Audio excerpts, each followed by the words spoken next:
तो भाई लोग कैसे हो आप सब। इट्स योर बॉय मादरा जूनियर और मैं फाइनली आपके लिए ले आया हूँ हाई स्कूल डीएक्सजी के सीज़न 3 के एपिसोड 1 का हिंदी एक्सप्लेनेशन। तो वीडियो को एंड तक देखना क्योंकि वीडियो बहुत ही ज़्यादा एंटरटेनिंग होने वाली है। पसंद आए तो यार वीडियो को लाइक मारना। एम हमेशा की तरह 25 लाइक्स का ये कमेंट करो कि वीडियो कैसी बनी है, बताओ हमें। और चैनल को सब्सक्राइब करो, जो नीचे लाल वाला बटन है उसको अभी ही दबा दो, वो सबसे इंपॉर्टेंट है, अभी इसी वक्त दबाओ। और जो बगल में बेल आइकन आएगा उसको भी क्लिक कर देना क्योंकि उसी से आपको हमारी आने वाली फाड़ू वीडियोस की नोटिफिकेशन सबसे पहले मिलेंगी, तो उसको भी दबा दो। और अगर अभी तक आपने हमारे हाई स्कूल डीएक्सजी के पिछले एपिसोड्स के एक्सप्लेनेशन नहीं देखे हैं तो यार क्या कर रहे हो, उसको देखो, नहीं तो आपको वीडियो नहीं समझ में आने वाली। तो फटाफट उनको चेकआउट मारो, डिस्क्रिप्शन में लिंक दे दूंगा। तो बहुत हो गई बात है, बाकी की बात करते हैं वीडियो के बाद। तो बिना देरी के शुरू करते हैं वीडियो इस इंट्रो के बाद।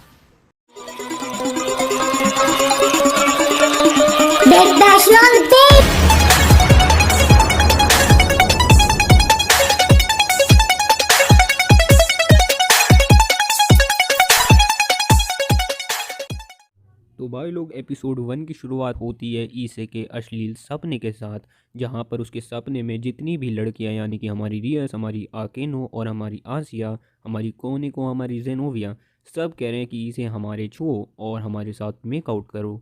अब हमारे ईसे को पीछे से कुछ अजीब सी आवाज़ आती है और वो आवाज़ बहुत ही जानी पहचानी सी होती है। और वो आवाज़ और किसी की नहीं, हमारी यूमा की है। दोस्तों अगर आपको याद है तो सीज़न 1 में एक लड़की थी जो कि हमारे ईसे की फ़र्स्ट गर्लफ्रेंड थी, और उनके पहले डेट में वो लड़की ने जो है हमारे ईसे को जान से मार दिया था। हाँ, मैं उसी यूमा की बात कर रहा हूँ। और फिर हमारा ईसे सपने से उठता और कहता है कि मुझे यूमा की अचानक से याद कैसे आ रही है। अब इसके बाद आप देख ही सकते हैं हमारे ईसे के बगल में हमारी हमेशा की तरह रियस और आसिया सो रहे हैं, दोनों कम्प्लीटली नेकेड। और अब चद्दर के अंदर से निकलती है हमारी आकेनो, जो भी बिल्कुल नेकेड हो रखी है, और अब वो हमारे ईसे के साथ कुछ नौटी चीज़ें करने वाली होती है। बट इतने में ही हमारी रियस उठ जाती है और हमारी आकेनो को रोक देती है और पूछती है कि तू इस कमरे में क्या कर रही है। और कल ही रात को ईसे का जो घर है वो रीमॉडल हुआ है, और अब हमारा ईसे रियलाइज़ करता है कि उसका तो पूरा घर ही बदल चुका है, और वो बहुत ही गंदा वाला शौक होता है। और अब ईसे का नया घर देख सकते हैं स्क्रीनशॉट में। और अब शुरू होता है हमारा इंट्रो। अब इंट्रो ख़त्म होने के बाद दिखाया जाता है कि सारे लोग मस्त आराम से ब्रेकफास्ट कर रहे हैं, और जो हमारे ईसे के पेरेंट्स हैं उनको अभी भी यही लग रहा है कि ये काम जो है रियस के फादर ने करा है, वो कंस्ट्रक्शन वर्क में काम करते हैं। और वो बड़े ही खुश है कि उन्होंने कितना जल्दी ये काम कर दिया, उनकी सिर्फ नींद में ही। और अब हमारे ईसे को पता चल जाता है मेरे पेरेंट्स कितने बेवकूफ़ हो सकते हैं, ये इसका मुझे अंदाज़ा हो चुका है अब। और उसके बाद अब वो सब निकलते हैं उनके स्कूल के लिए। और अब निकलते हुए हमारे ईसे को वापस से याद आती है हमारी यूमा की। और उसके बाद वो आसिया को देखता है और वो फिर आसिया के गले लगता है और कहता है कि आसिया, मैं तेरे को हमेशा प्रोटेक्ट करूँगा चाहे कुछ भी हो जाए। फिर रियस कुछ बोलती है और उसके बाद हमारा इसे उनको भी कहता है यानी कि प्रेसिडेंट को, कि प्रेसिडेंट मैं आपके लिए तो जान भी दे दूँगा आपको प्रोटेक्ट करने के लिए। अब हमारी रियस को थोड़ा सा बुरा लगता है इस बात का कि आसिया उसके लिए आसिया है, आकेनो उसके लिए आकेनो है, बट मैं यानी कि रियस उसके लिए सिर्फ एक प्रेसिडेंट है और कुछ भी नहीं। उसको ये बात बुरी लग रही होती है कि जब ये सबको नाम से बुलाता है तो ये मेरे को नाम से क्यों नहीं बुलाता। इस चीज़ को एपिसोड में ज़्यादा अच्छे से एक्सप्लेन नहीं करा है, बट मैंने यहाँ पर कर दिया है। अब सीन शिफ्ट होता है सीधा ईसे के स्कूल में, जहाँ पर अब ईसे जो है अपने फ्रेंड्स मोटोहामो और मेट्सूडो के साथ बकचोदियाँ शुरू कर चुका है। वो बात कर ही रहे हैं समर वेकेशन से रिलेटेड, जहाँ पर बीच में आ जाती है हमारी किरियो। किरियो वही लड़की है जो थोड़ी सी बदमाश है। और इन चारों में अब हो जाती है बकचोदियाँ ही बकचोदियाँ। अब ये चार जो है मिलकर अजीब सी ही बातें कर रहे हैं, ये फालतू बातें एक्सप्लेन करने लायक नहीं है। अब सीन शिफ्ट होता है सीधा ऑकल्ट रिसर्च क्लब में, जहाँ पर जो हमारा ईसे है वो हमारे कीबा से पूछ रहा है कि तू समर वेकेशन में क्या करेगा। तो अब हमारा कीबा रियलाइज़ करता है कि हाँ, ये ईसे का पहला समर वेकेशन है। फिर वहाँ पर रियस भी आती है और वो सबको प्लान बताती है कि वो जा रही है अपने होम टाउन समर वेकेशन में। ईसे को थोड़ा सा डर लग जाता है कि वो अकेले जा रही है उसको छोड़कर, बट फिर रियस बताती है कि मैं अकेले नहीं जा रही हूँ, पूरा ऑकल्ट रिसर्च क्लब जा रहा है। और ये सुनने के बाद सारे ही लोग बड़े ही खुश होते हैं, सबसे ज़्यादा तो हमारी आसिया और हमारी जेनोविया, कि एक समय वो गॉड को प्रे करती थे बट अब वो जा रहे हैं सीधा डेविल के। और अब अचानक से पीछे से आवाज़ आती है और जो कि बोल रहा है कि मैं भी चल रहा हूँ तुम्हारे साथ तुम्हारे होम टाउन। वो आवाज़ और किसी की नहीं, हमारे अज़ाज़िल की है। सारे ही लोग शॉक हो चुके हैं क्योंकि किसी को भी नोटिस नहीं होता कि अज़ाज़िल कब यहाँ पर आ गया। रियस जब पूछती है तो और फिर हमारा अज़ाज़िल बताता है कि अगर तू ये चीज़ नहीं देख पाई कि मैं यहाँ पर कब आया, तो तेरे को अभी भी प्रैक्टिस करने की ज़रूरत है क्योंकि तू बड़ी ही कमज़ोर है। अब सीन शिफ्ट होता है एक ट्रेन में जहाँ पर सारे ऑकल्ट रिसर्च क्लब के लोग बैठे हुए हैं और वो निकल चुके हैं रियस के होम टाउन जाने के लिए। अब दिखाते हैं कि सब अपना बढ़िया बढ़िया मस्ती कर रहे होते हैं, बट कोनेको का ध्यान कहीं दूसरी जगह होता है। आप स्क्रीनशॉट में देख सकते हैं थोड़ी अलग बिहेव कर रही है वो। अब दिखाते हैं कि जो हमारी रियस है वो हमारे ईसे को बताती है कि सिटरी डोमेन आने वाला है। अब हमारे ईसे को कुछ रियलाइज़ होता है और फिर पीछे से आती है हमारी साजी, सोना और सुबह की। जी हाँ, वही वाइस प्रेसिडेंट और प्रेसिडेंट स्टूडेंट काउंसिल की। और उसके बाद जो हमारी सोना है और फिर वो हमारी रियस का शुक्रिया करती है एज़ हमारी रियस ने उनको ट्रैवल करने दिया है हमारी ग्रिमरी ट्रेन में। ये जो ट्रेन जा रही है वो ग्रिमरी ट्रेन है।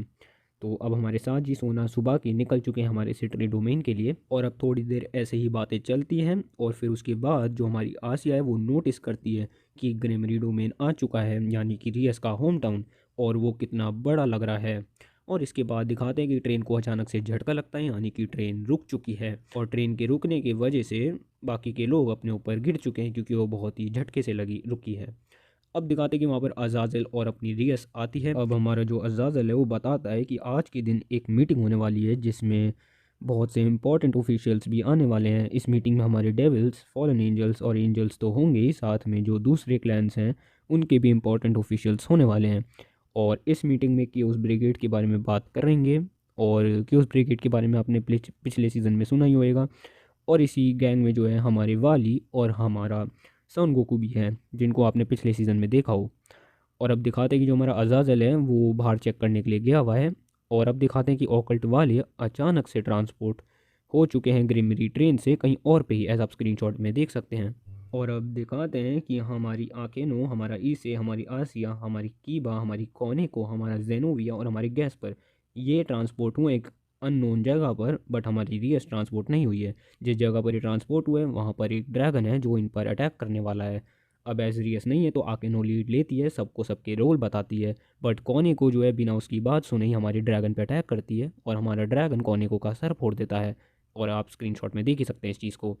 इसके बाद सारे मिलकर अटैक्स करते हैं हमारे ड्रैगन पर ड्रैगन को घंटा फ़र्क पड़ता है। और अब इन सब को इनकी औकात पता चल चुकी है। अब ड्रैगन इन सबको मारने जा ही रहा होता है, बट इतने में ही पीछे से आवाज़ आती है कि बस रुक जाओ। और ये आवाज़ और किसी की नहीं, हमारी अज़ाज़िल की होती है और अज़ाज़िल के साथ ही होता है हमारी रियस। और अब हमें पता चलता है कि इस सब के पीछे और कोई नहीं, हमारा अज़ाज़िल ही होता है। मतलब ये सारा जो खेल है यानी कि ड्रैगन से लड़वाना, ये सब अज़ाज़िल ने करवाया है। और फिर जो हमारा रेड ड्रैगन यानी कि री ड्रैगन, वो इस ड्रैगन से बात करता है। और फिर हमें पता चलता है कि इस ड्रैगन का नाम है ब्लेज मीटियोर ड्रैगन, जिसको द डेविल ड्रैगन टनीन भी बोला जाता है क्योंकि ये अब एक डेविल बन चुका है। और अब जो हमारा अज़ाज़िल है वो बताता है कि उसने ये चीज़ क्यों करवाई। उसने ये चीज़ इसलिए करवाई क्योंकि वो देखना चाहता था कि सबकी मतलब पावर देखना चाहता था कि वो कैसे लड़ते हैं इस ड्रैगन से। और हमें ये भी बताया जाता है कि अभी तो भाई ये ड्रैगन सीरियसली लड़ भी नहीं रहा था, उसके बावजूद इन सब की फटके हाथ में आ गई। अब हमारी रियस बताती है कि मैं इस चीज़ के बिल्कुल अगेंस्ट थी, बट सर जैक्स ने बोला कि ये चीज़ करवानी है तो मैं भी नहीं मुकर सकती। और इसके बाद जो हमारा अज़ाज़िल है वो बोलता है कि तेरे इसी नेचर की वजह से तूने इन सबको स्पॉइल कर रखा है। और इसके बाद वो ये भी बताता है कि अब उसको सब समझ में आ गया कि किसको कैसे ट्रेन करना है। और अब जो हमारी रियस है वो कहती है कि अब हम ऐसे घर थोड़ी ना चलेंगे, मतलब सब गंदे हो चुके होते हैं, किसी का खून निकल रहा होता है, किसी के कपड़े फट चुके हैं। तो अब वो कहते हैं कि एक अच्छी सी शावर लेके हम घर जाएंगे, यानी कि रियस के घर। अब दिखाते हैं कि सारे लोग अपना मस्त शावर ले रहे होते हैं, गर्ल्स का अलग होता है, बॉयज़ का अलग होता है। अब हमारा जो अज़ाज़िल है वो बहुत ही घटिया, बहुत ही बकचोद एडवाइस हमारे ईसे को दे रहा होता है। इस चीज़ को मैं कतई एक्सप्लेन नहीं करने वाला क्योंकि ये बहुत ही घटिया एडवाइस है। और अब दिखाते हैं कि जो हमारी कोने को है उसका ध्यान अभी भी कहीं और ही है। और अब हमारा जो कीबा है वो हमारे गैस पर से ऐसे ही पूछ रहा है, यानी कि उसको बता रहा है कि आज कोने को जो है थोड़ी सी उल्टी सीधी हो रखी है, मतलब उसका ध्यान बिल्कुल भी नहीं है, उसको हो क्या गया है मुझे फ़िक्र हो रही है उसकी।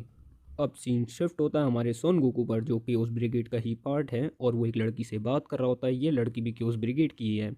और वो लड़की जो है हमारे सोन गोकू को बोल रही होती है कि तुम फाइनली आ गए हो। तो जो हमारा सोन गोकू है वो बोलता है कि मैं वाली को लेने गया था, तुम्हें चलना चाहिए उसको ग्रीट करने के लिए।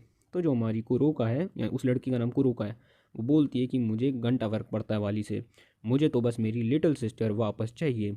और उसकी लिटिल सिस्टर बोलते ही हमें हमारी कोनेको को दिखाया जाता है।